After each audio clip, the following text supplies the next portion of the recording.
ಈ ದಿನ ಅಫಿಷಿಯಲ್ ಆಗಿ ನಾನು ಗೆಲುವಿನ ಮೆಟ್ಟಿಲು ದಾಟಿ ಕರ್ನಾಟಕ ರಾಜ್ಯ ವಕೀಲರ ಪರಿಷತ್ತಿನ ಮೆಂಬರ್ ಆಗಿ ಚುನಾಯಿತರಾಗಿದ್ದೀನಿ. ಈ ದಿನ ನಾನು ಜಯಶೀಲರನ್ನಾಗಲಿಕ್ಕೆ ಯಾರ್ಯಾರು ಪ್ರತ್ಯಕ್ಷವಾಗಿ ಪರೋಕ್ಷವಾಗಿ ನನಗೆ ಸಹಕಾರವನ್ನು ನೀಡಿದರು, ಕರ್ನಾಟಕ ರಾಜ್ಯದ ಎಲ್ಲ ಹಿರಿಯ ಹಾಗೂ ಕಿರಿಯ ವಕೀಲರುಗಳಿಗೆ ನಾನು ನನ್ನ ತುಂಬು ಹೃದಯದ ಧನ್ಯವಾದಗಳನ್ನ ಹೇಳಲಿಕ್ಕೆ ಇಚ್ಛಪಡ್ತೀನಿ. ವಕೀಲರ ಅನೇಕ ಸಮಸ್ಯೆಗಳಿಗೆ ನಾನು ಧ್ವನಿಯಾಗಲಿಕ್ಕೆ ಬಯಸ್ತೇನೆ.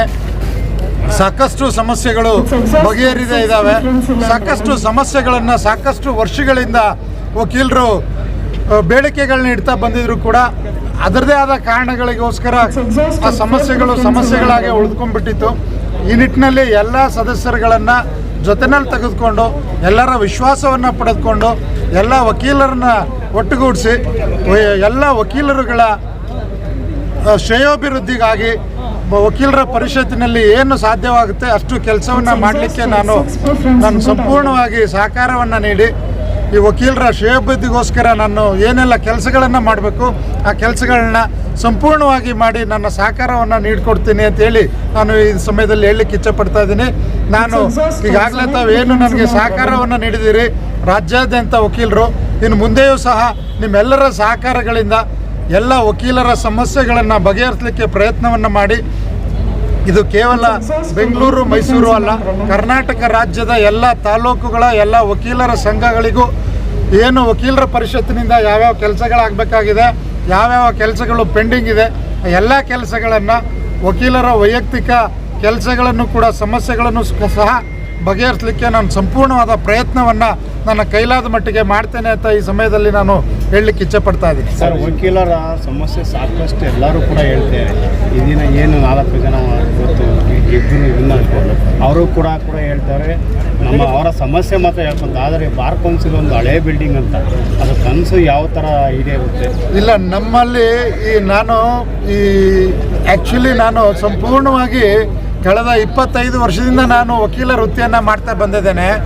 ನಾನು ಕಳೆದ 25 ವರ್ಷದಿಂದ ಮಾಡ್ತಾ ಇದ್ರು ಕೂಡ ನಾನು ಈ ರಾಜಕೀಯದಿಂದ ಹೊರತಾಗಿದ್ದೆ. ಈಗ ನಾನು ಇದು ರಾಜಕೀಯ ಅಂತ ನಾನು ಇದನ್ನು ಭಾವಿಸ್ಕೊಂಡಿಲ್ಲ. ವಕೀಲರ ಸಮಸ್ಯೆಗಳಿಗೋಸ್ಕರ ಒಂದು ಸ್ಪಂದಿಸಬೇಕು ಅಂತ ಹೇಳಿದ್ರೆ ಅದರದೇ ಆದ ಮನೆ ಇರಬೇಕು, ಅದರದೇ ಆದ ಗೂಡು ಇರಬೇಕು. ಪ್ರಥಮವಾಗಿ ನಾವು ಅಲ್ಲಿಂದನೇ ಪ್ರಾರಂಭ ಮಾಡಿ ನಮ್ಮಲ್ಲಿ ಅಷ್ಟೆಲ್ಲ ಕೂಡ ಸಹಕಾರ ಇದ್ದರೂ ಕೂಡ ನಮ್ಮ ವಕೀಲರು ಯಾವುದಕ್ಕೂ ಕೂಡ ಇಲ್ಲ ಅಂತ ಹೇಳೋದಿಲ್ಲ. ಅಥವಾ ನಮ್ಮ ಸರ್ಕಾರದಿಂದ ಅನುದಾನ ತರಬೇಕು, ಬೇರೆ ಇನ್ನೇನು ಮಾಡಬೇಕು, ಎಲ್ಲ ಪ್ರಯತ್ನಗಳನ್ನು ಮಾಡಿ ಮೊದಲು ವಕೀಲರ ಪರಿಷತ್ತಿಗೆ ಒಂದು ಸ್ವಂತ ಭವನವನ್ನು ಮಾಡಲಿಕ್ಕೆ ಏನು ಎಲ್ಲ ಕೆಲಸಗಳನ್ನು ಮಾಡಬೇಕು ಅದರಿಂದ ಮಾಡಿ, ವಕೀಲರ ವಿಮೆಯನ್ನು ಮಾಡಲಿಕ್ಕೆ ಏನು ಮಾಡಬೇಕು ಅದನ್ನು ಮಾಡಿ, ಮತ್ತು ಈಗಾಗಲೇ ಏನು ವಕೀಲರುಗಳಿಗೆ ಯುವ ವಕೀಲರುಗಳಿಗೆ ಪ್ರೋತ್ಸಾಹಧನವನ್ನು ಕೊಡ್ತಾ ಇದೆ ಅದನ್ನು ಜಾಸ್ತಿ ಮಾಡಲಿಕ್ಕೆ ಏನು ಪ್ರಯತ್ನಗಳನ್ನು ಮಾಡಬೇಕು ಅದನ್ನು ಮಾಡಲಿಕ್ಕೆ ಪ್ರಯತ್ನ ಮಾಡ್ತಾ ಇದ್ದೀನಿ. ಮತ್ತು ರಿಟೈರ್ಮೆಂಟ್ ಬೆನಿಫಿಟ್ಸ್ ಏನಿದೆ ಆ ರಿಟೈರ್ಮೆಂಟ್ ಬೆನಿಫಿಟ್ಸು ಕೆಲವು ರಾಜ್ಯಗಳಿಗೆ ಕಂಪೇರ್ ಮಾಡಿಕೊಂಡ್ರೆ ನಮ್ಮ ರಾಜ್ಯದಲ್ಲಿ ಸ್ವಲ್ಪ ಕಡಿಮೆ ಇದೆ. ಅದನ್ನು ಸರಿದೂಗಿಸ್ಲಿಕ್ಕೆ ಮತ್ತು ಒಂದು ಗೌರವಯುತವಾಗಿ ಒಬ್ಬರು ವಕೀಲರು ಒಂದು 50-60 ವರ್ಷ ವೃತ್ತಿಯನ್ನು ಮಾಡಿ ರಿಟೈರ್ಡ್ ಆದಂಥ ಸಂದರ್ಭದಲ್ಲಿ ಅವರ ಕುಟುಂಬಕ್ಕೆ ಅಥವಾ ಅವರು ಮರಣ ಹೊಂದಿದಂಥ ಸಂದರ್ಭದಲ್ಲಿ ಅವರ ಕುಟುಂಬಕ್ಕೆ ಸಿಗಬೇಕಾದಂಥ ಸೌಲಭ್ಯಗಳನ್ನು ಅಥವಾ ಒಂದು ಪೀಸ್ಫುಲ್ಲಾಗಿ ಆ ಕುಟುಂಬ ಬಾಳಬೇಕು ಅಂತ ಹೇಳಿದ್ರೆ ಏನು ಅವಶ್ಯಕತೆ ಇದೆ ಅಷ್ಟು ಮೊತ್ತವನ್ನು ವಕೀಲರ ಪರಿಷತ್ತಿನಿಂದ ಕೊಡಲಿಕ್ಕೆ ಏನೇನು ಕ್ರಮಗಳನ್ನು ಕೈಗೊಳ್ಳಬೇಕು ಆ ನಿಟ್ಟಿನಲ್ಲಿ ಸರ್ಕಾರ ಜೊತೆ ಸ್ವಲ್ಪ ಸಂಪರ್ಕವನ್ನು ಬೆಳೆಸಿ ಎಲ್ಲ ವಕೀಲರ ಪರಿಷತ್ತಿನಲ್ಲಿ ಚುನಾಯಿತರಾಗಂತಹ ಎಲ್ಲ ಸದಸ್ಯರುಗಳನ್ನು ಜೊತೆಯಲ್ಲಿ ತೆಗೆದುಕೊಂಡು ಈ ಸಮಸ್ಯೆಗಳನ್ನೆಲ್ಲ ಬಗೆಹರಿಸಲಿಕ್ಕೆ ಏನೇನು ಪ್ರಯತ್ನ ಬೇಕೋ ಆ ಪ್ರಯತ್ನಗಳನ್ನು ಮಿಕ್ಕಿದ ಎಲ್ಲ ಉಳಿದ ಸದಸ್ಯರುಗಳ ಜೊತೆ ಸೇರಿಕೊಂಡು ನಾನು ಮಾಡಲಿಕ್ಕೆ ಪ್ರಯತ್ನವನ್ನು ಮಾಡ್ತೇನೆ ಅನ್ನೋದನ್ನು ನಮ್ಮ ಹೆಸರು. ಪೂರ್ತಿ ಹೆಸರು ಮತ್ತು ಸಂಕ್ಷಿಪ್ತ ಪರಿಚಯ. ನಾನು ಮಹಾದೇವ ಪ್ರಸಾದ್ KS ಅಂತೇಳಿ.